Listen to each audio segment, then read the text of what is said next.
Hi, I'm John Moulis and welcome to the second last of my videos about my time at the Department of Finance and the terrible bullying and harassment that I had to endure whilst I was there in the late 1970s and early to mid 1980s. Now, I'm up to when I was suspended from the Department of Finance, and initially, I told you that my initial thought was to cling on to the job because I had the loan outstanding. I had to pay off the loan the loans that I'd taken out for my holidays over the past 4 years. Now, I told you that my mother came up with a solution to that problem. She said that I could resign from the public service and get my superannuation payout, a lump sum payout, and that would pay off the loan. Then all of a sudden, like I said, that was an escape hatch. The problem was solved. So anyway, at that stage I started making provisions for the future, for life after finance. And so anyway, when I was suspended from finance, I had to hand in my security pass. And but what had happened is that over the years, I had been issued several security passes. You know, each time my appearance changed a bit, I was sent to get another security pass made up with a new photo made up. And the security officer, the most recent one, the security officer was a fella named Abe Van Arkel, who worked for a time as the OIC of Office Services there with, and he was a nice guy. I got along fairly well with him, and he was promoted as security officer. So he issued me a new pass, but he said that I could keep the old pass. So effectively, I had an extra security pass for finance. And so anyway, one weekend I decided to go into the building there at Finance, Treasury Building, to try and get some of my stuff. Because when I was suspended, I didn't have any time to get any of my stuff. You know, all my stuff was still there. And so one weekend I decided to go in and get some of my stuff. Anyway, and I used the extra security pass. And what had happened is that the security guards, the Bundenshearers, the Nazi prison guards, God, I hated those security guards, they told Galloway that I was in the building, you know, and that I had an extra security pass. And so anyway, Galloway jumped up and down about this. I received another letter at home saying that I was in the building without authorisation, that I had to surrender my other security pass and all that, and I had to come in there for a meeting with him to discuss it. So anyway, I went in there, I went to the security desk and was signed in, taken up to Galloway's office where I had to hand in the second security pass, and he asked me why I was in the building. And, you know, I had to think on my feet then. I had to come up with some sort of major reason for being in the building, because I knew that he would possibly charge me under the Public Service Act again or some other act for being in a government building without authorisation. So I made up this story that I was there to collect a cheque for $8,000, you know, and so anyway, and I didn't realise the implications of this, and then straight away he said, so you had access to $8,000, which means that your loan has now been expunged. You don't have a loan anymore. You're not experiencing financial hardship. So we're going to cut off your salary again.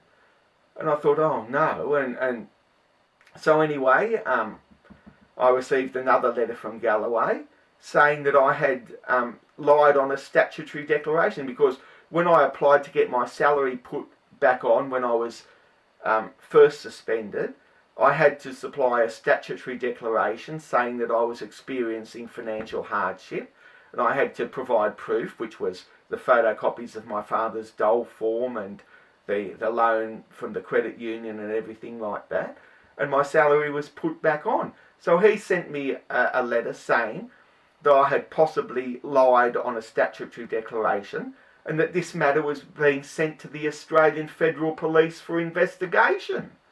And so, there he was invoking the name of the Australian Federal Police to use against me. It never ended with Galloway. And I showed this letter to my father, and he couldn't believe it. He said to me, what, they're getting the cops onto you? He said to me, you're not a criminal. He said, you haven't committed murder, you haven't robbed a bank or anything, and he's talking about getting the Australian Federal Police against you, and that.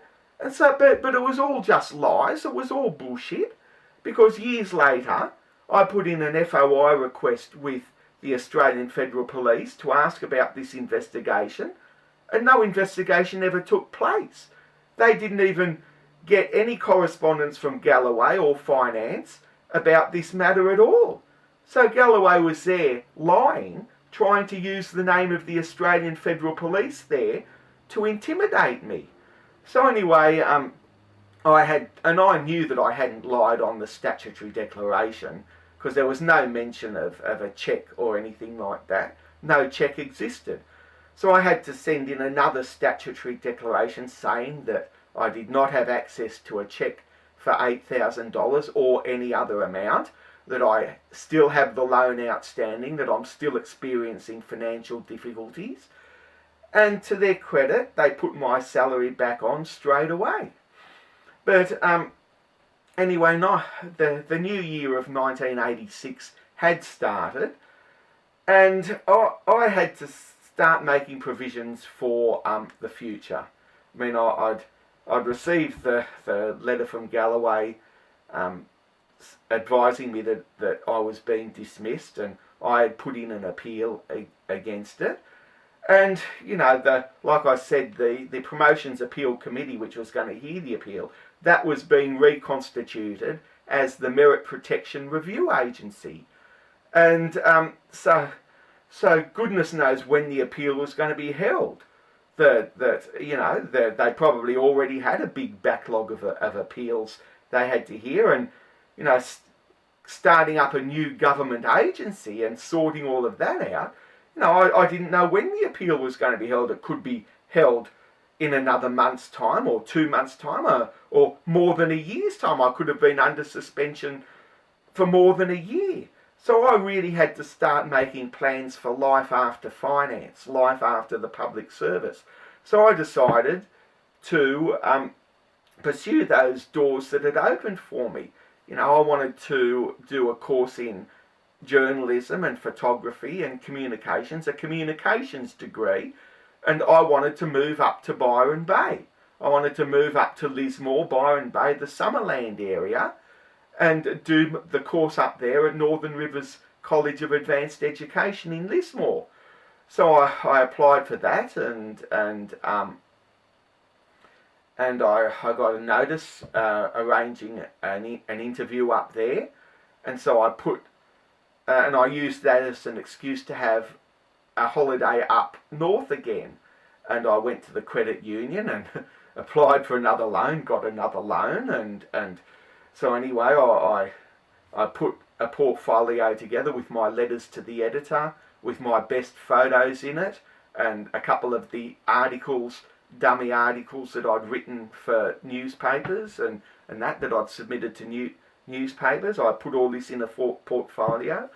I went up there to Lismore, and I had the interview with the head of school up there, and he was absolutely impressed. He said, "Look, this is great." He said, "What I want for this course is people with background, people who are fair dinkum about making a career in the industry." He said, and you've already made provisions of that. You're interested in this. You've had a record of published articles and photographs and everything like that. He said, you're just what we're looking for.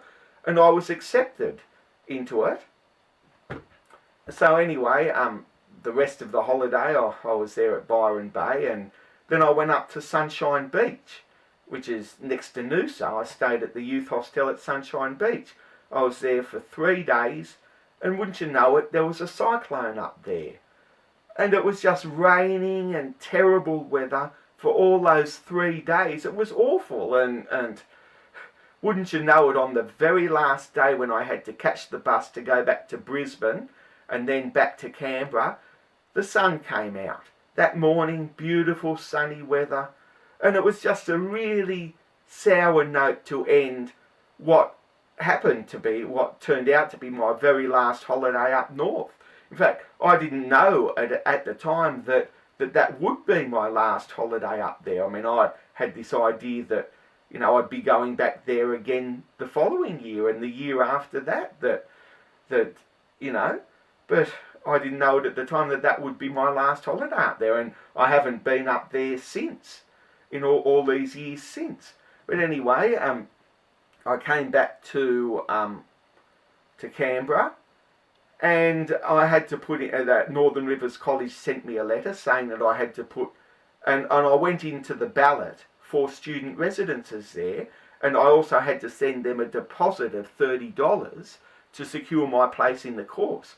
So I went to the post office, got them to make out a money order for $30, and I sent it up there, and I was put in the ballot for student residences up there, and I missed out. I missed out on student residences up there. So effectively, I couldn't go up there. So I had to write to Northern Rivers College, and I asked for a refund of my deposit, and they sent me a refund of my deposit. But at the same time, I had applied at the Canberra College of Advanced Education, which is now known as the University of Canberra, for their communications course. They had a communications course there with journalism and photography and video production and all that sort of thing. So I was accepted in there, and so that was that. For the next 3 years, I'd be doing that course, and I had plans on doing a postgraduate course in sports science, sports nutrition, and sports medicine after that for another 3 years, so I would have these qualifications, I would have these degrees and certificates, and go into a new career in journalism at newspapers, magazines, or if I wanted to pursue the fitness industry, I could become a gym instructor or a personal trainer or something like that. So all of that was planned out, and so time was ticking on. The new academic year was about to start, so I had to make provisions about what I'd do. If the appeal had gone through and it had been successful, and I was told that nearly every appeal against a dismissal was successful, I was looking at going back into finance again, going back into my old job at finance with Galloway and Walsh and the rest of them. And, having to put up with all that bullying and everything again. So I said, forget about this. And, I'd already had an escape hatch there of, if I resigned, I'd get my superannuation payout and that. And so I decided to put in my resignation. Effective February the 16th, I think it was. And my father was dead against it. He said that I should have stayed on suspension and that, but really crunch time was coming if I wanted to do the course at uni, because there was a cut-off date for student allowance. They called it T's back then. I think they call it Austudy now. And the academic year started, I think, the last week of February. So I decided to submit my resignation. Of course, my parents, they thought I was stupid. I mean, my mother blamed me for everything that happened at finance, and when I resigned and all of that. And she said that I was stupid, that I had a good job and all that sort of thing. And I kept trying to explain to her what had happened at finance and, why they forced me out and everything. And she couldn't understand it. And my father thought the same way, but they changed their tune, because a couple of years later they started work at Parliament House in the parliamentary catering service. My father was a chef there, and he did the barbecue for the politicians and public servants on Friday afternoon there at Parliament House, and my mother worked in the kitchen there and behind in the non-members bar and all that sort of thing. because they had had a long involvement with the restaurant and catering industry and the hospitality industry. So they suddenly were in the public service themselves, and they tried to do the same thing to my father, what finance had done to me. They tried white-anting him and tried driving him out, and he actually got a letter of dismissal the same way I got a letter of dismissal. And it said, "We wish you all the best in your future career." But what happened, my father was in the union, in the liquor and hospitality union, and he went to the union rep there, and the union rep saved his job. So, but like I said, and he said to me, when that was happening to him, he said to me, "Look," he said, "I understand what happened to you in the public service," because they tried to do the same thing to him. But anyway, like I said, I put in my letter of resignation, and the bad blood, if I went back into finance, there'd be reprisals against me. They'd be seeking revenge against me because they came so close. Galloway came so close to getting me dismissed, and to have that overturned and being forced to take me back there again, Galloway would have been absolutely ropeable. It would have been really on for young and old, and I wasn't prepared to go through that again. Time had moved on. The months I was under suspension, I was growing further and further away from finance, further and further away from the public service. I was over it. I'd grown out of that job, that was that period, and it was time to move on. But anyway, one thing I forgot to tell you about that terrible period when I was in finance, I think it was 1985, Walsh, the director, was there with my supervisor in the print room, Jim Tuckerman, laughing at stuff off my personnel file. And Michael Vigliotta, who was another guy who worked in the print room, he told me that, they're laughing at you and that. And I put in a complaint with Galloway that Walsh had breached confidentiality by laughing at material off my personnel file. And of course Galloway said no breach of confidentiality happened. And furthermore, after each complaint, Galloway had a spreadsheet and he used to compile this list with the latest complaint on top of it. And then after that, Galloway had added a thing to that list saying about me, he said, "made unsubstantiated allegation against Director of Finance and General Services." So that was turned against me.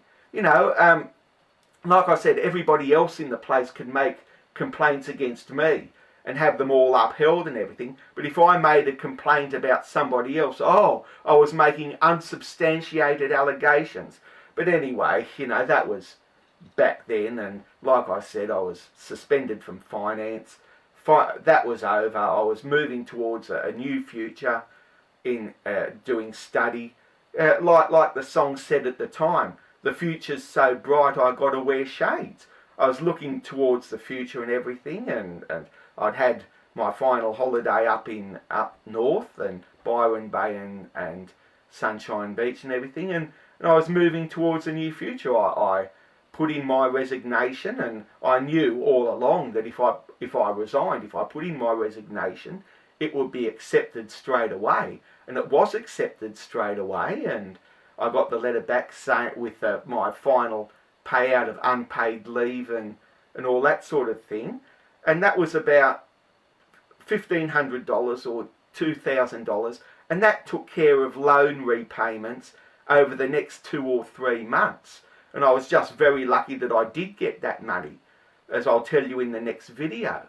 But anyway, so loan repayments were taken care of for about 2 or 3 months. And I was looking forward to my final day, the final day I'd be officially an officer of the Department of Finance. My resignation had been accepted and the future was ahead of me. Anyway, this is about to end now. I'll come back with the last video in this series where I wrap up this whole series and I talk about life after finance, what happened to me after I left the department. Okay, thank you for listening and goodbye.